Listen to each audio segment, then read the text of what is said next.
तो सरकार लगातार प्रयासरत है, कोरोना को हराना है, हराकर ही मानेंगे।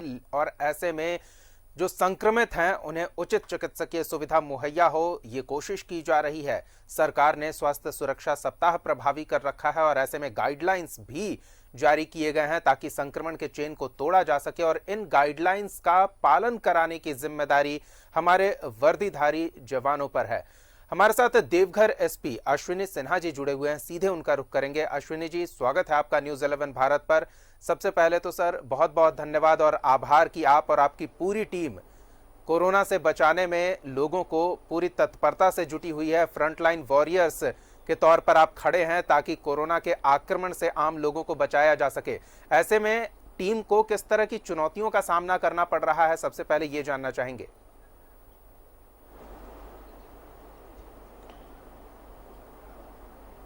कोविड-19 का सेकेंड स्पर्ट काफ़ी ख़तरनाक ढंग से उभरा है और कोरोना वॉरियर्स के तौर पे पुलिस विभाग इसमें अपना पूरा योगदान दे रहा है और इसमें देवघर पुलिस भी अपनी अहम भूमिका निभा रही है।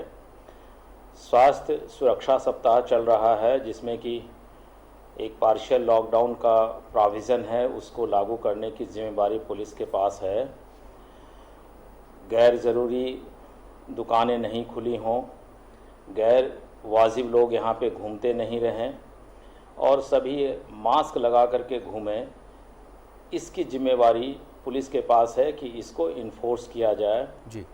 इसके साथ ही साथ जो हॉस्पिटल्स हैं जहाँ पे कोविड सेंटर्स के तौर पे या आइसोलेशन सेंटर्स के तौर पे डेवलप किए गए हैं, वहाँ पे पुलिस का प्रोटेक्शन हो, कोई अनटूवर्ड इंसिडेंट नहीं हो, इसके लिए पुलिस तत्परतापूर्वक काम कर रही है। देवघर पुलिस इसके लिए लगातार प्रयास कर रही है।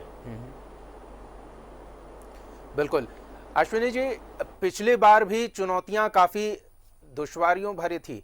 इस बार क्या लगता है, लोगों में थोड़ी ज्यादा जागरूकता देखने को मिल रही है, लोग थोड़े ज्यादा समझदार हो गए हैं और पिछली बार जिस तरह की लापरवाही बरती जा रही थी वो इस बार कम है? किस तरह से देख रहे हैं लोगों के व्यवहार में परिवर्तन को?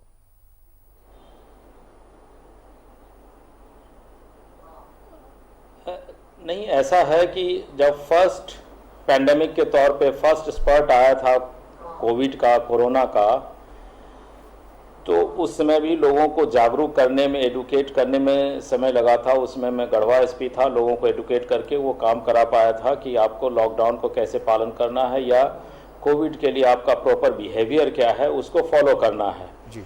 बीच में कोविड के जो केसेस कम आने लगे तो एक लोगों के बीच में शिथिलता आई, वो कोविड लाइक बिहेवियर में उसको फॉलो करने में कमी आई, जिसके कारण से हमारा सेकेंड स्पर्ट जो आया है कोविड का वो ज़्यादा बृहत्तर फॉर्म में आया है, थोड़ा खतरनाक फॉर्म में आया है। तो इसमें भी लोगों में एडुकेट करने की बात है। पहले से कुछ लोग एडुकेट है ही, क्योंकि मीडिया के द्वारा, व्हाट्सएप के द्वारा, विभिन्न माध्यमों के द्वारा लोग एडुकेट हुए, सरकारी माध्यमों से भी एडुकेट हुए हैं। तो अब अगर कहा जाता है तो जल्दी ही इस बात को फॉलो के लिए तैयार रहते हैं ताकि ये सेकेंड स्पर्ट जो है वो अपने डिसिप्लिन, लोगों के डिसिप्लिन और बिहेवियरल चेंजेस से इसको पार पाया जा सके।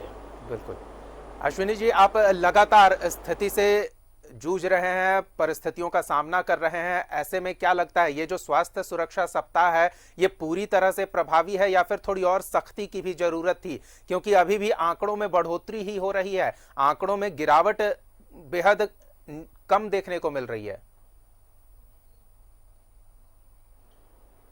स्वास्थ्य सुरक्षा सप्ताह के इस दौरान एक बड़ी चुनौती अपने पुलिस पदाधिकारी और पुलिसकर्मी के स्वास्थ्य का भी है जी।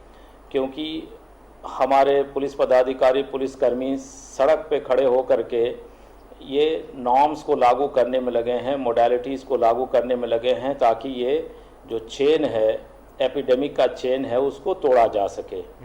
तो जब ये सड़क पे खड़े होते हैं, लोगों के कांटेक्ट में आते हैं, तो इनकी भी संभावना बढ़ जाती है कि ये भी कोविड पॉजिटिव हो जाएंगे जी। ऐसे कुछ केसेस भी हमारे पुलिस पदाधिकारी, पुलिसकर्मियों आए जो कोविड पॉजिटिव हो गए हैं। तो सबसे पहले हमारा अपना जो कर्तव्य है या ज़रूरत है कि सबसे पहले पुलिस फोर्स सुरक्षित रहे, इस बीमारी से, उसके बाद आगे बढ़ कर के जनता की सेवा के लिए खड़े हो, ताकि इस कोविड रूपी एपिडेमिक से, पैंडेमिक से हम लोग फाइट कर सकें।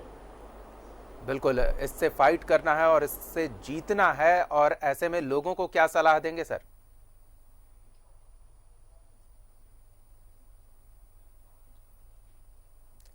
अश्विनी जी, लोगों को क्या सलाह देना चाहेंगे?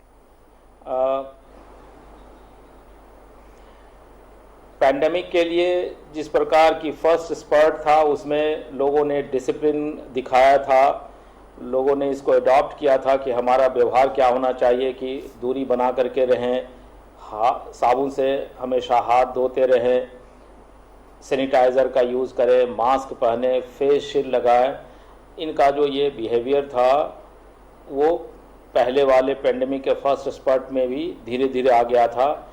लोगों से हमारी अपील है कि फिर वे इसी तरह का डिसिप्लिन अपने साथ रखें। उस डिसिप्लिन में है कि घर से बेवजह नहीं निकला करें, अति आवश्यक हो मेडिकल और प्रोविजंस लेने के लिए ही बाहर निकलें, और फेस मास्क लगा करके निकलें, साबुन का उपयोग करें, सैनिटाइज़र का उपयोग करें, फेस शील्ड का उपयोग करें, लोगों से डिस्टेंसिंग बना करके रहा करें।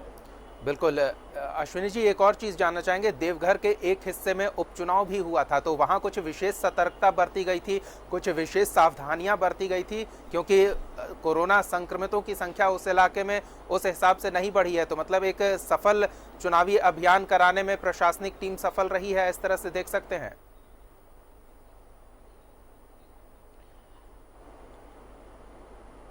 कोशिश प्रशासन की रही कि वहाँ पे इलेक्शन के दौरान जो वोटिंग होना है उसमें लोग डिस्टेंस मेंटेन करके रखें, उसके लिए जो आवश्यक चीज़ें थी उसको लागू किया गया था, और इस कारण से कोई एक्स्ट्रा नहीं देखने को मिला है कि वहाँ पे कोई अधिक केसेस हमारे उस मधुपुर उपचुनाव के एरिया में जहाँ पे ये चुनाव हुआ था वहाँ पे ऐसा एग्जाम्पल्स नहीं है कि अधिकता हुई है रिपोर्टिंग में केसेस की। बिल्कुल, तो हमारा पुलिस प्रशासन का अमला पूरी मुस्तैदी के साथ लोगों को सुरक्षित रखने में जुटा हुआ है, और इसके लिए वो बधाई के पात्र हैं, क्योंकि वो खुद संक्रमित हो जा रहे हैं, लेकिन लोगों के साथ आवश्यकता अनुसार सख्ती भी बरत रहे हैं ताकि उन्हें सुरक्षित रखा जा सके। ऐसे में अश्विनी जी, पुलिस की टीम को सुरक्षित रखना भी एक बड़ी चुनौती है, क्योंकि अगर पुलिस बल की संख्या कमेगी तो जो दिशा निर्देश हैं सरकार के, उन दिशा निर्देशों को प्रभावी तरीके से लागू करने में और चुनौतियां बढ़ेगी। तो पुलिस टीम किस तरह से खुद को सुरक्षित रख रही है, लोगों को सुरक्षित रखने में योगदान दे रही है, और जो टीम के सदस्य संक्रमित हो रहे हैं उन्हें किस तरह की सुविधा मुहैया कराई जा रही है, ये भी जानना चाहेंगे।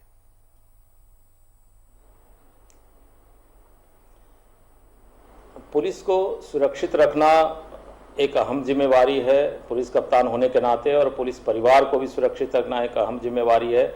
जब तक पुलिस और पुलिस का परिवार सुरक्षित नहीं होगा तब तक हम लोगों को बेहतर सेवा नहीं दे सकते हैं। इस पैंडेमिक के सिचुएशन में सबसे पहले तो एक नोडल अफसर की प्रतिनियुक्ति की गई है कि जो भी संक्रमित होते हैं उनका देखभाल, उनका खाना पीना, मेडिकामेंट जो है, मेडिसिन है, या उनके परिवार का अगर मेडिसिन है, आइसोलेशन की व्यवस्था है, इन सब के लिए एक नोडल अफसर की प्रतिनियुक्ति कर दी गई है।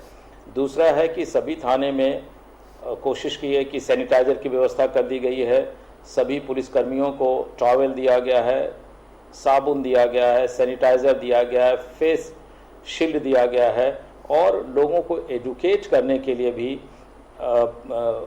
ऑनलाइन और ऑफलाइन लोगों को एडुकेट करने के लिए भी थाना प्रभारी को, इंस्पेक्टर और डीवाईएसपी को भी, सार्जेंट मेजर को बताया गया है कि अपने पुलिसकर्मियों, पुलिस पदाधिकारियों को एडुकेट करते रहें कि इस पैंडेमिक के सिचुएशन में अपने आप को सुरक्षित कैसे रख सकेंगे। और जो संक्रमित हो जा रहे हैं उन्हें किस तरह की सुविधा मिल पा रही है?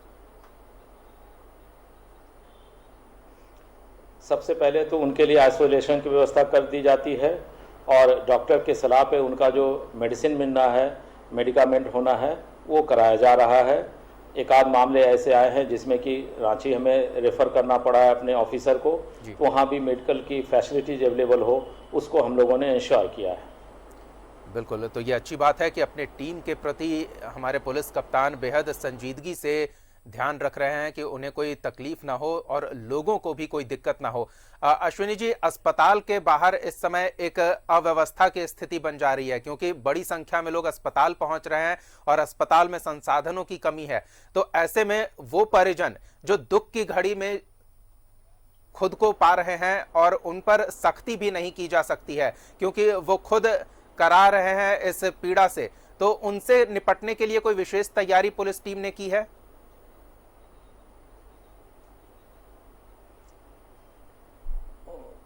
देवघर में 4-5 सेंटर्स बनाए गए हैं जो कि कोविड का इलाज कर रहे हैं। एक तो पुराना सदर हॉस्पिटल है, नया सदर हॉस्पिटल है, ललिता स्पेशलिटी हॉस्पिटल है, त्रिदेव हॉस्पिटल है, मधुपुर में अनुराग हॉस्पिटल है। ये सारे हॉस्पिटल ऐसे हैं जहाँ पे कोविड पेशेंट्स के लिए बेड की व्यवस्था की गई, उनके ट्रीटमेंट की व्यवस्था की गई है।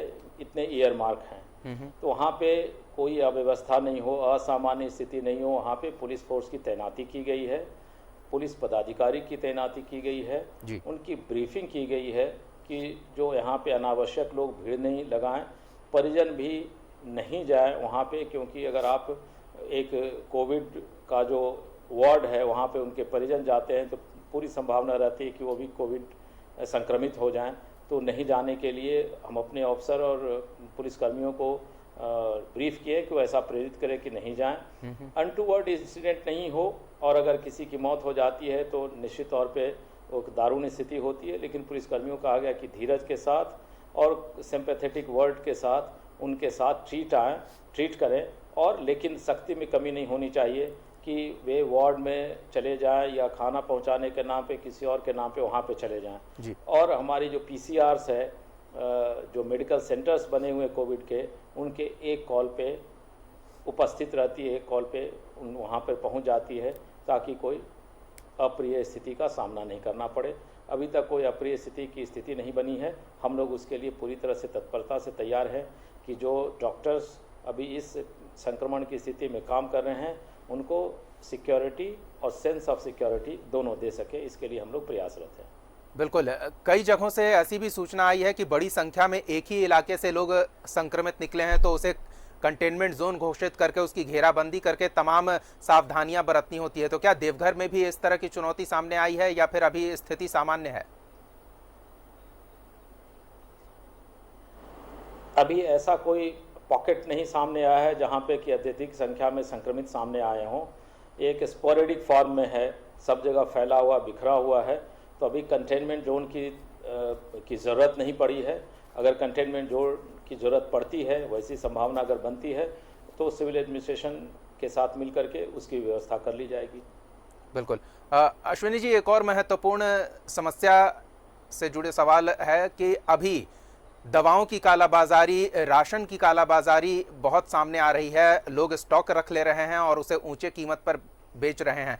तो ऐसे में संबंधित विभाग के साथ पुलिस तालमेल कर रही है, किस तरह से कालाबाजारी को रोका जाए, इसके बारे में भी जानकारी चाहेंगे।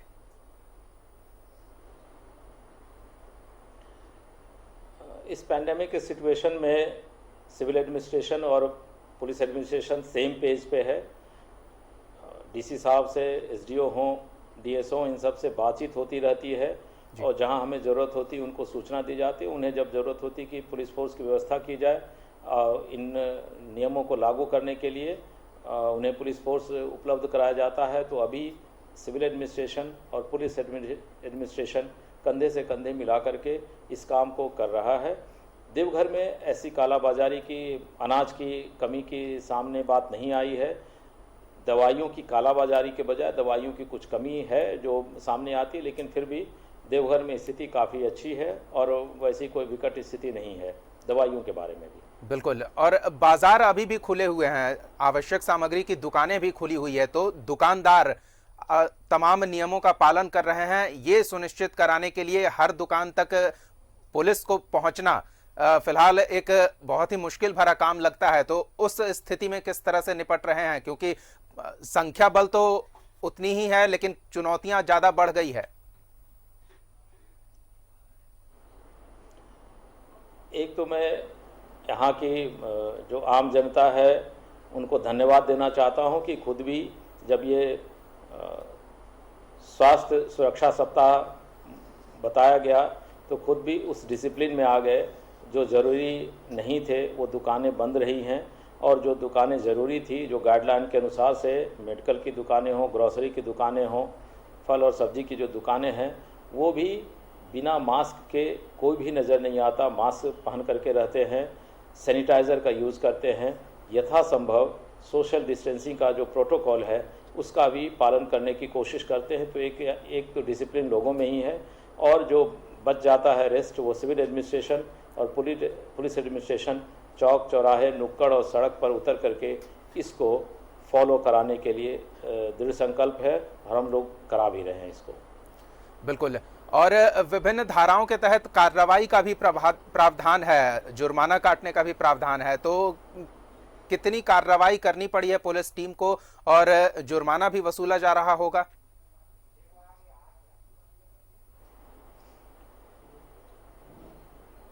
अगर आप 50 रुपए की राशि जो है जुर्माने के तौर पे, टोकन के तौर पे रखी गई ताकि लोग इसको समझ सकें कि एक डिसिप्लिन है, इसको फॉलो करना है जी। जो मास्क नहीं पहनते हैं उसके लिए 50 रुपए की जुर्माने की राशि ली जा रही है, और अन्य धाराएं अगर कोई संगीन धाराएं हैं तो उसमें जुर्माने की राशि अधिक है, लेकिन एक कॉमन जो मास्क नहीं पहनने की राशि है वो बहुत कम रखी गई, 50 रुपये, ताकि लोग इससे एडुकेट हो सकें रादर देन कि उनको एक पनिशमेंट का एहसास हो। उनको एहसास दिलाना है कि आप गलत काम कर रहे हैं, इसको आप करेक्ट कर लें। तो करेक्टिव मेजर्स के तौर पे 50 रुपये जुर्माने की राशि रखी गई है, फाइन की राशि रखी गई है। बिल्कुल अश्विनी जी, एक बार फिर आपके प्रयासों की सराहना करते हैं हम, आभार जताते हैं पूरी टीम को कि वो बतौर फ्रंटलाइन वॉरियर्स हम सबको सुरक्षित रखने के लिए पूरी तत्परता से जुटे हुए हैं। आपने अपना महत्वपूर्ण वक्त दिया, इसके लिए आपका बहुत बहुत धन्यवाद। तो प्रशासन की टीम लगातार मुस्तैदी से कोरोना को हराने के इस जंग में हर कदम पर हमारा साथ दे रही है। हमारी भी जिम्मेदारी बनती है कि हम भी तमाम दिशा निर्देशों का पालन करें और खुद को सुरक्षित रखें।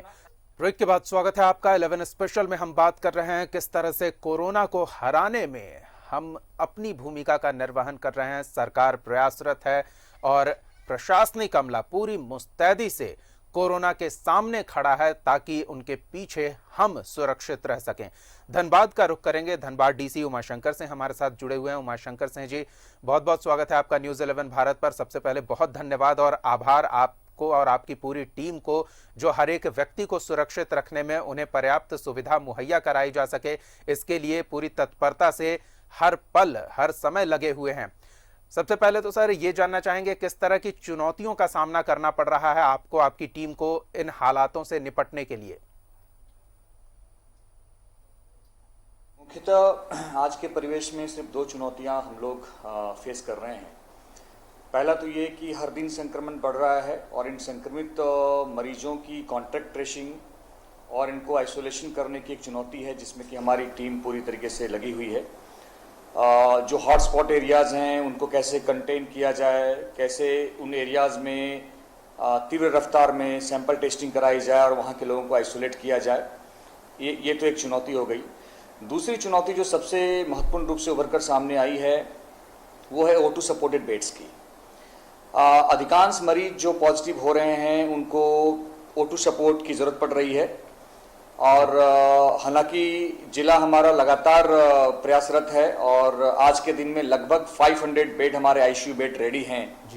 बट जिस रफ्तार से संक्रमित मरीजों की संख्या बढ़ रही है उस रफ्तार से O2 सपोर्टेड बेड्स को और बढ़ाने होंगे, जिसके लिए हमें पाइपलाइन के माध्यम से ऑक्सीजन की सप्लाई करना या बी टाइप और डी टाइप सिलेंडर के माध्यम से या O2 कॉन्सेंट्रेटर के माध्यम से इन सबों को मोबिलाइज करना, रिफिल टाइम को कम करना, ये एक चुनौती है। बट हम लोग लगातार लगे हुए हैं और पैनिक वाली कोई बात नहीं है। जी बिल्कुल। उमाशंकर जी, थोड़ा सा और वक्त आपका हम चाहेंगे, हमारे साथ आप जुड़े रहें। हमारे साथ रांची डीसी छवि रंजन जी भी जुड़े हुए हैं। छवि रंजन जी, बहुत बहुत स्वागत है आपका न्यूज़ 11 भारत पर। छवि रंजन जी, सबसे पहले तो धन्यवाद देना चाहेंगे कि आपके प्रयास से मुख्यमंत्री के दिशा निर्देशों के आधार पर लगातार ऑक्सीजन सपोर्टेड बेड की संख्या रांची में बढ़ती ही जा रही है। आज ही 100 ऑक्सीजन सपोर्टेड बेड वाले सामुदायिक स्वास्थ्य केंद्र का मुख्यमंत्री ने उद्घाटन किया है। हम उम्मीद कर रहे हैं कि 3 से 4 दिन में और 300 बेड की संख्या जो मल्टी लेवल पार्किंग है वहां बढ़ जाएगी। तो लगातार पूरी टीम आपके साथ डटी हुई है। कितना महत्वपूर्ण है और किस तरह की चुनौतियों का सामना करना पड़ रहा है आपको, आपकी टीम को? देखिए, ये आज जो बेड्स बढ़े हैं 100 रिसालदार में, और जिला प्रशासन और राज्य सरकार के सहयोग से हम लोग पूरी तरह से मेहनत कर रहे हैं कि और बेड्स को बढ़ाया जाए। आने वाले समय में भी हम लोग बेड्स बढ़ाने का पूरा प्लान तैयार किए हुए हैं, और निस्संदेह ये बहुत ही चुनौतीपूर्ण समय है पूरे रांची शहर के लिए, पूरे रांची ज़िले के लिए और पूरे राज्य के लिए। परंतु हमारी टीम यहाँ पर पूरी तरह से डेप्यूटेड है और कमिटेड है, डेडिकेटेड है, कटिबद्ध है, और पब्लिक सर्विस के लिए हम लोग हमेशा तत्पर हैं। जी, एक और बड़ी समस्या जो रांची में देखने को मिल रही है वो है दवाओं की उपलब्धता। कहीं कहीं से अनाज के स्टॉक किए जाने की भी खबर आ रही है, कीमतें अधिक वसूलने की भी खबर आ रही है, तो उस पर भी प्रशासन की टीम कार्रवाई कर रही है। इसके बारे में भी जानकारी चाहेंगे। देखिए, अभी 3-4 चीज़ें, एसेंशियल चीज़ें, उस पर काफ़ी ज़्यादा जो है मार्केट में, बाज़ार में जमाखोरी और ज़्यादा प्राइस पर बेचने की शिकायत प्राप्त हो रही है। उदाहरण के तौर पर ऑक्सीजन सिलेंडर्स की बात हो रही है, चाहे वो दवाइयों की बात हो। खाद्य आपूर्ति में जमाखोरी जो है बहुत नियंत्रित है, और 1-2 इंस्टेंसेस मिले हैं जहाँ पर कि हमारे ब्लॉक सप्लाई ऑफिसर और हमारे जो फूड इंस्पेक्टर्स हैं वो भी कार्रवाई कर रहे हैं। इसके अलावा हम लोगों ने ये प्रयास किया है, ये जिला प्रशासन ने ये प्रयास किया है कि हमारे ज़िले के जितने मेन स्टॉकिस्ट हैं मेडिसिन के और जितने मेजर रिटेल शॉप्स हैं वहाँ पर राउंड द क्लॉक हम लोगों ने एक जिला की तरफ से एक संपर्क पदाधिकारी नियुक्त किया है वहाँ पर, ताकि हम लोगों को स्टॉक पता चल सके, किसी भी ग्राहक को MRP से ज़्यादा पर सेल नहीं कर सके। शिकायत आई थी कि PP किट या दवाइयाँ जो है MRP से ज़्यादा मूल्य पर बेचे जा रहे थे, परंतु पिछले 2-3 दिनों में इस पर काफ़ी ज़्यादा नियंत्रण हम लोग करने का प्रयास किए हैं। इसके अलावा ऑक्सीजन के भी जो सप्लायर्स थे, इस पर भी कई बार शिकायत आ रही थी कि जितने भी हमारे रिफिलिंग प्लांट है वहाँ पर कोई भी अनावश्यक कोई व्यक्ति आके खड़ा हो जा रहा है और वो लेके चला जा रहा है, और विधि व्यवस्था का भी कुछ शिकायतें हम लोग को प्राप्त हुई थी। परंतु त्वरित हम लोगों ने इस पर कार्रवाई करते हुए सभी जगह पर हम लोगों ने 3 शिफ्ट में जो है वहाँ पर मैजिस्ट्रेट और फोर्स तैनात किए हैं। इसके अलावा रिम्स में 2 प्लांट हैं हमारे, वहाँ पर उनकी सुरक्षा के लिए हम लोगों ने पुलिस फोर्स तैनात किए गए हैं, ताकि किसी भी समय में कोई अनावश्यक व्यक्ति यहाँ पर आए नहीं और विधि व्यवस्था की समस्या को उत्पन्न ना करे। और ऐसे करने पर हम लोग जो है सख्त कार्रवाई CRPC, IPC और DMAT के अंतर्गत कर रहे हैं। बिल्कुल। और ऑक्सीजन की कमी ना हो, इसके लिए क्या प्रयास किए जा रहे हैं? ये भी महत्वपूर्ण विषय है, क्योंकि लगातार हम बेड की संख्या बढ़ा रहे हैं, मरीजों की संख्या बढ़ रही है, तो जो ऑक्सीजन की उपलब्धता है रांची में, क्या वो पर्याप्त है? आने वाले दिनों में उसे और बढ़ाने का प्रयास हो रहा है, ऐसी जानकारी तो आई है, लेकिन अभी हम लोगों को निश्चिंत कर सकते हैं कि ऑक्सीजन की कमी के कारण किसी की मौत नहीं होगी? देखिए, अभी तक अगर आप देखेंगे तो पूरे देश में कई शहरों से कई तरह के बड़े दुखदपूर्ण हम लोग को खबर मिली है जी। परंतु रांची में ये एक पूरे राज्य के लिए एक अच्छी बात ये है कि हमारे यहाँ पर 3 जो है ऑक्सीजन प्लांट है, लिक्विड ऑक्सीजन का प्लांट है, 2 जमशेदपुर में है और 1 बोकारो में है जी। इसके अलावा हमारे रांची शहर में ही 6 रिफिलिंग प्लांट है, जिसका माननीय मुख्यमंत्री के द्वारा स्वयं कल भ्रमण भी किया गया है जी। और राज्य स्तर पर निदेशक उद्योग की अध्यक्षता में एक ऑक्सीजन टास्क फोर्स भी बनाया गया है और उनके द्वारा सभी प्राइवेट हॉस्पिटल्स को रिफिलिंग प्लांट के साथ संबंध भी किया गया है जी। ताकि कभी भी आवश्यकता पड़ने पर उनके सिलेंडर्स को रिफिलिंग करने में कोई किसी तरह की कोई प्रॉब्लम ना हो। इसके अलावा राज्य स्तर पर यह भी प्रयास किया जा रहा है कि जितने भी इंडस्ट्रियल सिलेंडर्स हैं उसको भी क्लींस करके उसको एक SOP के तहत साफ सफाई करते हुए उसको मेडिकेटेड सिलेंडर में कन्वर्ट भी किया जा रहा है और इसके लिए ज़्यादा कई संख्या में कई लार्ज नंबर 3 से 5 हज़ार से ज़्यादा सिलेंडर जो है, इंडस्ट्रियल सिलेंडर जो है वो मेडिकल सिलेंडर में कन्वर्ट किए जा रहे हैं। जी। इसके अलावा ये भी प्रयास किया जा रहा है कि जो कई रिफिलिंग प्लांट्स के कई सारे टैंकर्स जो हैं वो दूसरे राज्य में अगर फंसे हुए हैं तो ग्रीन कॉरिडोर बनाकर उनको त्वरित गति से हम लोग जो है राज्य में पहुंचाया भी जा रहा है। और आने वाले समय में मैं आपको ये कह सकता हूँ कि जिला प्रशासन जो है हमारे डीडीसी की अध्यक्षता में लॉजिस्टिक की भी एक टीम बनी हुई है जो कि हर प्राइवेट हॉस्पिटल के साथ लगातार 24 घंटे संपर्क में रहती है जी। और इमरजेंसी में, आपातकालीन में हम लोग हमेशा तत्पर रहते हैं कि उस अस्पताल को कभी भी ऑक्सीजन की कमी ना होने दिया जाए। बिल्कुल, ये अच्छी पहल है। प्रशासन की टीम पूरी तत्परता से जुटी हुई है। छवि रंजन जी, थोड़ा सा और वक्त आपका चाहेंगे। धनबाद का रुख करते हैं। इस परेशानी भरे समय में धनबाद के लोगों के लिए एक राहत भरी खबर यह है कि प्रशासनिक टीम सदर अस्पताल में 60 आईसीयू सपोर्टेड बेड को जल्द मतलब एक्टिव करने वाली है, वहां तैयार हो जाएगा और मरीजों का वहां इलाज हो सकेगा। तो उमाशंकर सिंह जी, कितना समय उसमें और लग सकता है और ऑक्सीजन की उपलब्धता धनबाद के संक्रमित मरीजों के लिए पर्याप्त मात्रा में रहे, ये सुनिश्चित करने के लिए क्या किया जा रहा है, ये भी जानना चाहेंगे। देखिए, आज के डेट में हमारे पास 194 आईसीयू बेड हैं जी, लेकिन 2 दिनों के अंदर हमारी 60 बेड की आईसीयू सदर हॉस्पिटल में रेडी हो जाएगी और उसके ठीक 4 से 5 दिनों के बाद 3 मई तक का टारगेट हम लोगों ने दिया है। 30 बेड का एडिशनल आईसीयू बेड हमारे पीएमसीएच जो एसएनएमसीएच के रूप में जाना जाता है अभी, उसमें रेडी हो जाएगा। तो कुल मिलाकर अगले 3 मई तक हमारे पास 284 आईसीयू बेड रेडी हो जाएंगे। हम लोग जो निजी संस्थान है नर्सिंग होम में, उनको भी इनकरेज कर रहे हैं, वो भी खुलकर सामने आ रहे हैं जी। तो उम्मीद ऐसी दिख रही है कि अगले 1 सप्ताह के अंदर हम अपने आईसीयू बेड की क्षमता को 194 से बढ़ाकर 300 तक लेके जाएंगे। लेकिन आईसीयू के बियॉन्ड अगर हम बात करें, जो O2 सपोर्टेड बेड्स है जी, उसमें आज के दिन हमारी क्षमता 500 O2 सपोर्टेड बेड्स की है। चूंकि धनबाद में संथाल परगना के जिलों के भी मरीज हमारे यहाँ आते हैं इलाज कराने के लिए। ऐसी स्थिति में हमारा अब लक्ष्य ये है कि इस 500 बेड की क्षमता को बढ़ाकर कम से कम अगले 1 सप्ताह में 1000 बेड O2 सपोर्टेड ले जाने का है। देखिए, आज की स्थिति में अचानक जो डिमांड बढ़ गए हैं O2 सपोर्टेड बेड को लेकर, निस्संदेह चुनौतियां आ रही हैं सिलेंडर्स को मोबिलाइज करने में। लेकिन आज की स्थिति में हम लोगों ने काफ़ी बी टाइप और डी टाइप सिलेंडर्स को मोबिलाइज कर लिया है जी। काफ़ी लोग भी सामने आ रहे हैं और हमारे पास 4 रिफिलिंग यूनिट है, जिसमें बोकारो की 2 यूनिट है, एक दुर्गापुर की यूनिट है, एक गोविंदपुर की यूनिट है। इन चारों से लगातार हम लोग संपर्क में हैं, जहां पर हमारी सिलेंडर्स को रिफिल किया जाता है। इसके अतिरिक्त अभी हम लोगों ने hurl agency and BCCL agency का सहयोग लिया है और आने वाले 20 से 25 दिनों के अंदर हमारे पास 2 डिफरेंट लोकेशन पे ऑक्सीजन प्लांट जनरेशन की क्षमता हो जाएगी। हमारे सदर हॉस्पिटल में 30,000 लीटर प्रति घंटे की क्षमता का एक ऑक्सीजन प्लांट में काम शुरू होने वाला है कल या परसों से।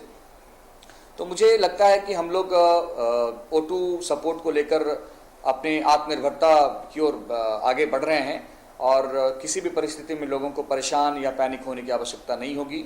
हमारी 24x7 हेल्पलाइन नंबर चालू है। सभी वरीय पदाधिकारियों का नंबर लोगों के पास है। जो एसएनएमसीएच का प्रशासनिक नियंत्रण भी मैंने अपने अधीन लिया है और एडीएम लॉ एंड ऑर्डर को उनका एक नोडल पदाधिकारी बनाया है जी। एसएनएमसीएच में भी हमारे O2 सपोर्टेड जो बेड्स हैं जनरल वार्ड में, मेडिसिन वार्ड में, उनके यहाँ भी काफ़ी डिमांड्स आ रही है ऑक्सीजन की। उसको कैटर करने के लिए भी सफिशिएंट संख्या में ऑक्सीजन सिलेंडर हम लोगों ने एसएनएमसीएच को दिए हैं। तो हर तरीके से हर पहलू पे हमारी नज़र है। निजी संस्थानों को भी किसी प्रकार की दिक्कत न हो, उसके ऊपर भी लगातार हम लोग समन्वय करते हैं।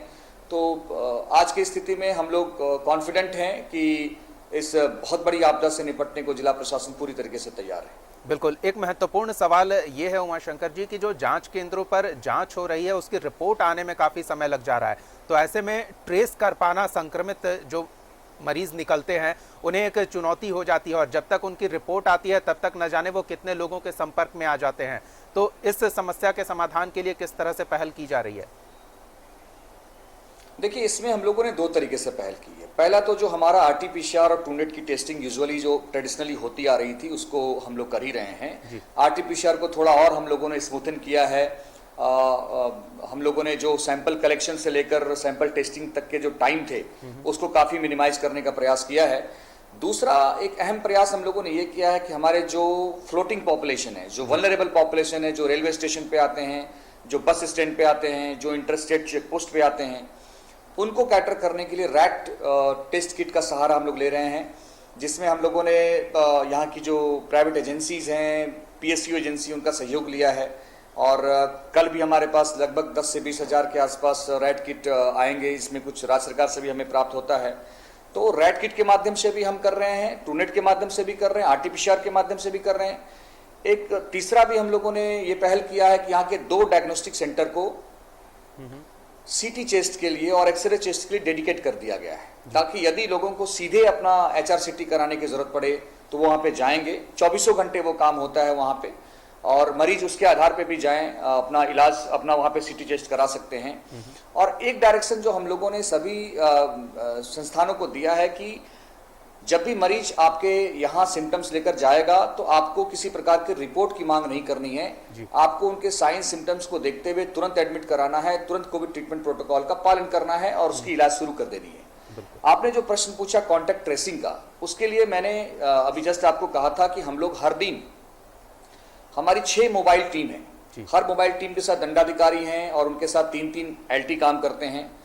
और हर दिन हम कंट्रोल रूम से तय करते हैं कि आज हमारी हॉटस्पॉट एरियाज कौन कौन सी है, और उस हॉटस्पॉट एरिया में अगले 24 घंटे के अंदर वो टीम जाती है और वहाँ पे सभी लोगों को जांच करती है रैट से, और उसको तुरंत आइसोलेट किया जाता है और तुरंत उसको ट्रीटमेंट दिया जाता है।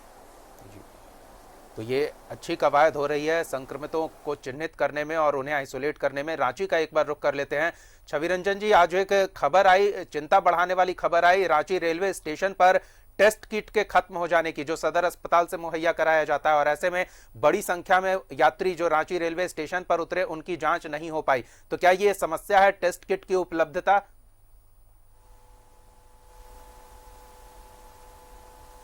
देखिए, कई दिनों से लगातार जो है ट्रेनें जो है गुजरात और महाराष्ट्र से रांची स्टेशन और हटिया स्टेशन पे आ रही हैं जी।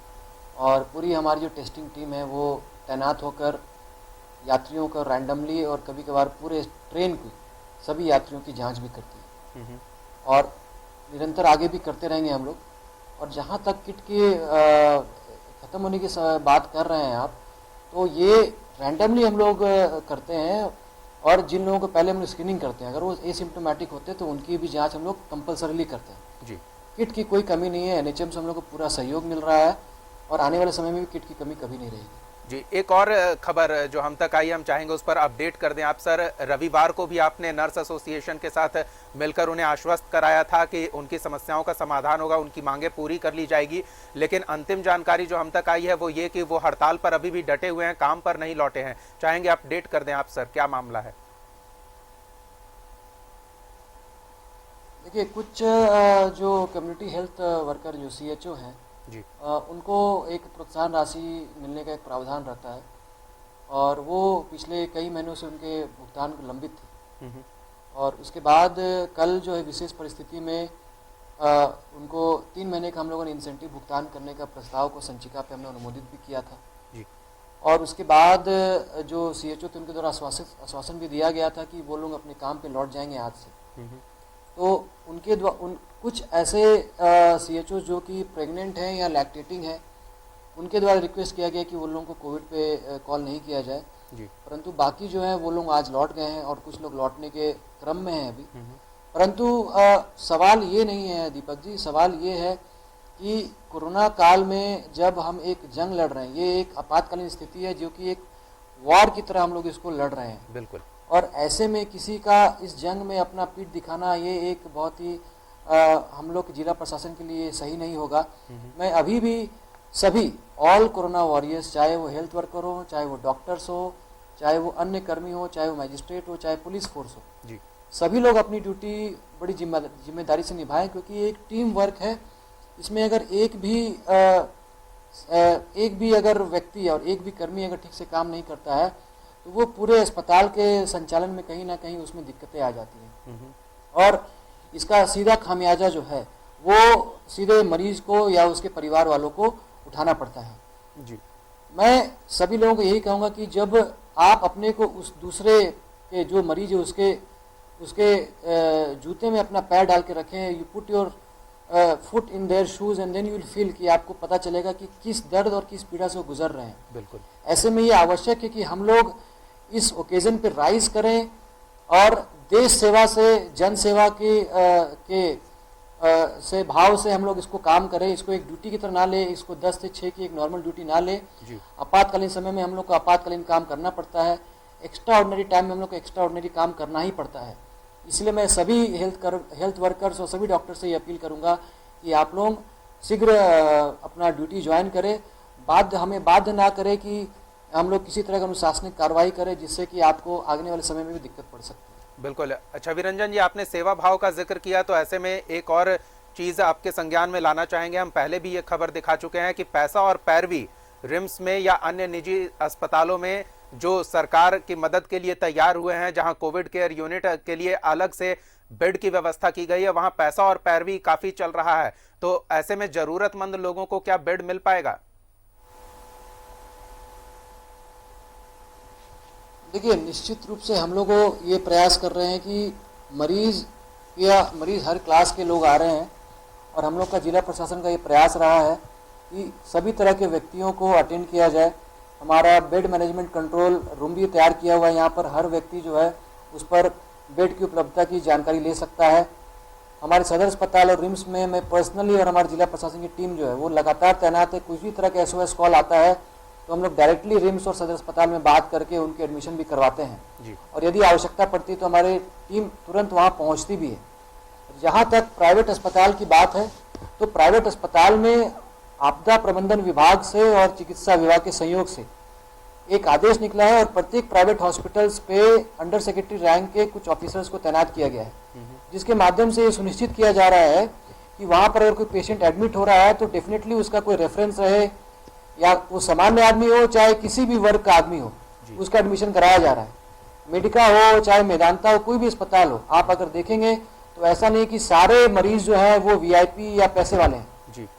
कमजोर वर्ग के लोग को भी हम लोगों ने एडमिट कराया है मेडिका में और मेदांता और अन्य अस्पतालों में भी। और कई प्रशासन कभी कभी अच्छे मंशा से ये भी सुनिश्चित किया है कि कभी कभार प्राइवेट अस्पताल उनकी फीस को भी माफ भी किए जी। तो ये अच्छी पहल है। धनबाद का एक बार रुख कर लेते हैं। उमाशंकर जी, जिस तरह की कोशिशें प्रशासन की टीम कर रही है वो वाकई सराहनीय है, लेकिन प्रशासन की टीम को भी कोरोना से जूझना पड़ जा रहा है। लगातार ऐसी रिपोर्ट आ रही है कि कोरोना के खिलाफ जंग में हमारे फ्रंटलाइन वॉरियर्स भी संक्रमित हो जा रहे हैं। तो ऐसे में टीम को सुरक्षित रखना और फिर टीम के माध्यम से लोगों को सुरक्षित रखना एक दोहरी चुनौती से जूझना पड़ रहा होगा। तो किस तरह से इससे निपटा जा रहा है? देखिए, ये सही में एक बहुत बड़ी चुनौती है जिसको हर दिन हम लोग को ध्यान रखना पड़ता है और हम लोगों ने एक स्ट्रांग प्रोटोकॉल बनाया हुआ है इसके लिए कि जो भी हमारे हेल्थ वर्कर्स या हमारे फ्रंटलाइन वर्कर्स मजिस्ट्रेट के रूप में या हेल्थ वर्कर्स के रूप में काम कर रहे हैं, खास तौर से हमारे ICU वार्ड में जो सिस्टर्स काम करती हैं, जो डॉक्टर काम करते हैं, उनको वहाँ के एडमिनिस्ट्रेटिव नोडल ऑफिसर को और मेडिकल नोडल ऑफिसर को सख्त हिदायत दी गई है कि हर दिन ICU ड्यूटी शुरू होने से पहले हर शिफ्ट में वहाँ के जो सुपरवाइजर होंगे, जो मेडिकल नोडल होंगे, वो ड्यूटी स्टार्ट होने से पहले सेफ्टी मेजर्स को लेकर सख्त हिदायत देंगे सभी सिस्टर्स को। उसमें किसी भी प्रकार की कोताही नहीं होनी चाहिए। और मैं आपको बता दूं, मुझे बताते हुए अत्यंत खुशी हो रही है, मेरे कैथलैब में, SNMCH के स्थित कैथलैब में पिछले 9 महीने से हम कोविड पेशेंट का इलाज कर रहे हैं ICU वार्ड में, और इस 9 महीने में 1 या 2 सिस्टर ही हमारी कोरोना संक्रमित हुई है। और इसके पीछे की वजह यही थी कि हम लोगों ने बहुत सख्त प्रोटोकॉल का पालन किया हुआ है, क्योंकि जिला प्रशासन के पास ये चुनौती पता है कि यदि कोई डॉक्टर और हमारी सिस्टर अगर कोरोना पॉजिटिव हो जाती हैं तो धीरे धीरे उनका मनोबल टूटेगा और व्यवस्थाएं चरमरा सकती हैं। तो इसको लेकर रिस्क नहीं लिया जा सकता है। हम लोगों ने सभी हेल्थ वर्कर, फ्रंटलाइन वर्कर्स को एक मोरली इनकरेज किया है कि जिला प्रशासन को किसी भी कीमत पे जाना पड़े, कुछ भी करना पड़े, अगर आप संक्रमित होते हैं तो आपके बेहतर इलाज के लिए जिला प्रशासन कुछ भी करने को तैयार है। आपके लिए सेपरेट बेड बनाना पड़ेगा। हालांकि हमारे आईसीयू में हमेशा हम लोगों के एक बीच इंटरनल एक कोऑर्डिनेशन होता है कि जब भी कोई हमारे डॉक्टर या पैरामेडिकल स्टाफ संक्रमित होते हैं तो उनको हर कीमत पे बेड मिलना चाहिए, उनको बेड के लिए भटकना नहीं होगा। हमारे फ्रंट लेवल वॉरियर्स को अगर संक्रमित होते हैं तो उनको बेड के लिए भटकना नहीं पड़ेगा। ये हम लोग इंश्योर कराने का प्रयास करते हैं। बिल्कुल, तो ऐसे में एक विश्वास भी बढ़ता है तमाम सहयोगियों को कि पूरी टीम हमारे साथ खड़ी है। इस वजह से निश्चिंत होकर वो कोरोना के खिलाफ इस जंग में अपनी भूमिका का निर्वहन करते हैं। छवि रंजन जी, आपसे भी यही सवाल, अपनी टीम को सुरक्षित रखना भी एक बड़ी चुनौती है। अगर टीम सुरक्षित नहीं रहेगी तो संख्या बल कम होगा, संख्या बल कम होगा तो इस कोरोना के खिलाफ जंग में और मुश्किल हालात बन जाएंगे। तो टीम को सुरक्षित रखने के लिए किस तरह की पहल हो रही है? देखिए, ये बहुत ही बड़ा चैलेंज जो है सेकेंड वेव में हम लोग के लिए बन चुका है। लगातार हमारा, चाहे वो कॉन्टैक्ट ट्रेसिंग का दल है, चाहे वो हमारे टेस्टिंग सेल हैं जो कि लगातार एयरपोर्ट, रेलवे स्टेशन और बस स्टैंड पे टेस्टिंग करती हैं, जो हमारे लैब टेक्नीशियंस हैं, जो हमारे अस्पतालों में, सदर अस्पताल में, रिसालदार में, सीसीएल में, अन्य अस्पतालों में जो हमारे मजिस्ट्रेट हैं, पुलिस फोर्स है, डॉक्टर्स हैं, हमारे हेल्थ वर्कर्स हैं, नर्सेज हैं जी, उनमें से कई लोग पॉजिटिव हो रहे हैं। और जो एसओपी या प्रोटोकॉल बनाया गया है, हम लोग प्रयास कर रहे हैं कि उसको फॉलोअप करें। फॉर एग्जांपल, अगर सदर अस्पताल में अगर हम देखेंगे तो हम लोगों ने 2 दल बनाए हैं, ग्रुप ए और ग्रुप बी, ताकि एक दल जब वो काम करती है 1 हफ्ता, उसके बाद उसको 7 डेज का हम क्वारंटाइन देते हैं, मैंडेटरी क्वारंटाइन दे रहे हैं उसको जी। और 7 दिन के बाद फिर वो दोबारा ज्वाइन करते हैं। और ये भी इंश्योर कर रहे हैं कि वो जब भी अस्पताल के अंदर जाएँ तो अपने प्रोटेक्टिव गियर को पहन के जाएँ और जो एसओपी हम लोग ने दिया है उसको फॉलो करते हुए जाएँ। इसके अलावा हमारे ज़्यादातर जो हमारे पुलिस फोर्स हैं और जो हमारे मजिस्ट्रेट्स हैं, वो हमारे फ्रंटलाइन वर्कर रह चुके हैं, उनको वैक्सीनेशन दिया जा चुका है। तो हम ये उम्मीद कर रहे हैं कि अगर प्रोटेक्टिव गियर पड़ते हैं और जो हमारा अप्रोप्रिएट बिहेवियर उसको अगर फॉलो करते हैं तो उनके चांसेस संक्रमण के कम आ रहे हैं। परंतु ये एक बहुत बड़ा एक बैलेंसिंग एक्ट है जिसको हम लोगों को बहुत ही संतुलित करके हम लोग को चलना पड़ रहा है। और ये जो प्रोटोकॉल हम लोग ग्रुप ए ग्रुप बी वाला कर रहे हैं, इससे हम लोगों को काफ़ी आसानी हो सकती है जी। तो बहुत अच्छी बात है कि और नर्सेज के लिए हम लोगों ने अगले अलग से रहने की व्यवस्था की है जी। वो घर नहीं जाए, वो घर भी नहीं जा रहे हैं, उनको हम लोग अलग से एक होटल में और अपने रहने की व्यवस्था अलग से की है। उनको अलग से ट्रांसपोर्टेशन की व्यवस्था की है ताकि वो पब्लिक ट्रांसपोर्ट का यूज़ ना करें। अगर उनको रहना भी हो तो घर नहीं जाए। कई के परिवार के घर में बच्चे हैं, बुजुर्ग लोग हैं, वे सभी नर्सेज डॉक्टर्स को हम लोग मैंडेटरी जो है सेपरेटली हम लोग यहाँ पे एकोमोडेशन प्रोवाइड भी कर रहे हैं। बिल्कुल, तो बहुत ही अच्छी पहल है ताकि हमारे फ्रंटलाइन वॉरियर्स सुरक्षित रहें, जिनकी वजह से हम सभी सुरक्षित रहते हैं। और अगर संक्रमित हो जाते हैं तो वो हमारी सेवा करते हैं, हमें सुरक्षित ठीक होकर घर लौटने में हमारी सहायता करते हैं।